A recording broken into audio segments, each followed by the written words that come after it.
जय माता दी।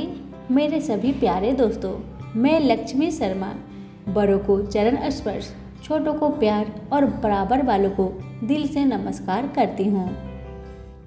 आज आप सभी सुनेंगे ज्येष्ठ मास की 13वां अध्याय और इस अध्याय में सुनेंगे सागर पुत्र नास का वर्णन।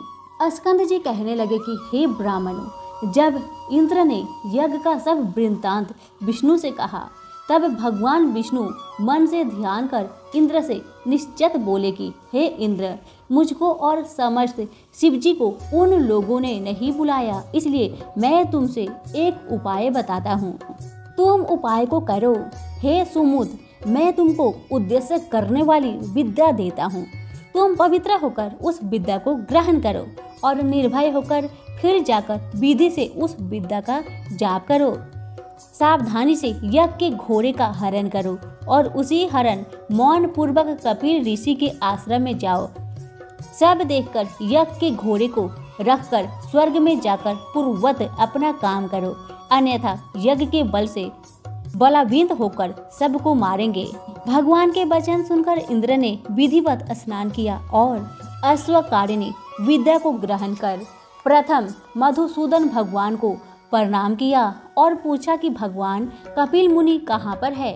श्री विष्णु भगवान कहने लगे कि कलिंग देश से पूर्व की तरफ पृथ्वी के अंदर गुफा में कपिल ऋषि ने पाताल के समान तहखाना बनाकर रखा है। उसी भूगृह में ध्यान वस्थित होकर कपिल मुनि रहते हैं।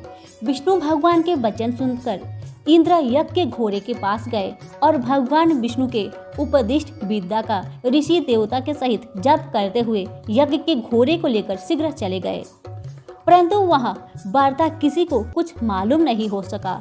एकांत में ध्यान मगन कपिल मुनि को देखकर इंद्र ने विधि पूर्वक प्रणाम किया और यज्ञ के घोड़े को वहां बांधकर इंद्र अपने स्वर्ग को चले गए, परंतु मन में फिर भी शंका बनी ही रही। इधर यज्ञ के घोड़े के हरण हो जाने पर उसकी रक्षक एक साथ अज्ञान से मोहित होकर सबों ने राजा से आकर कहा कि राजन, यज्ञ का घोड़ा कहाँ गया तथा कौन हर कर ले गया।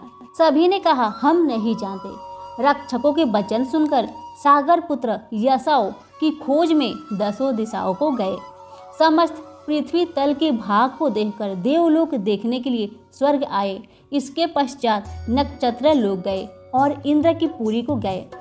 संचय में पड़कर व्याकुल सागर के पुत्र इंद्र के प्रत्येक गृह में और दूसरे के गृह तथा नगर में अटारी समस्त शाला वन उपवन दिक्पालों के लोक, तदंतर ब्रह्मलोक, कैलाश, हिमवान तथा अनेकों मेरु पर्वत, समस्त गुफा और शिखर, गंधर्व लोक, यज्ञ लोक, तदंतर विष्णु लोक में भी गए। इस प्रकार सागर पुत्र सब लोकों में घूमे, परंतु यज्ञ का घोड़ा कहीं नहीं मिला। फिर वह पाताल के लोक में गए और 7 पातालों को देखा। फिर वह निराश होकर अपने शिविर में गए।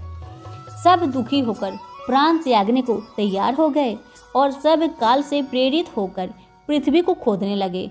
अस्कमत उस विवर से मिला हुआ 100 योजन के विस्तार में इंद्रलाय के समान और मनुष्य से रहित दिव्य गहरी गुफा को देखकर सब के सब उस गुफा में चले गए।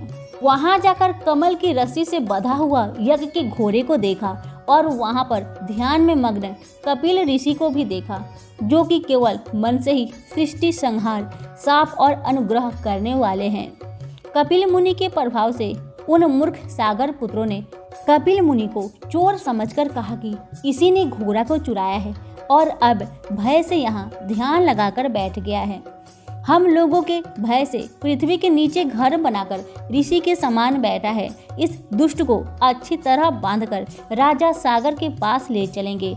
यह कहकर उन सूरवीर सागर पुत्रों ने बड़ा कोलाहल किया और कपिल मुनि को बांध दिया तथा कुछ लोगों ने उन पर प्रहार भी किया। ध्यान को त्याग कर जो ही कपिल मुनि ने उनकी ओर देखा, वैसे ही वे सागर के पुत्र कपिल मुनि के नेत्र अग्नि से जलकर भस्म हो गए। यहीं पर हमारी ज्येष्ठ महात्म्य सागर पुत्र नास वर्णन 13वां अध्याय समाप्त होता है। पसंद आने पर लाइक शेयर जरूर करें। धन्यवाद।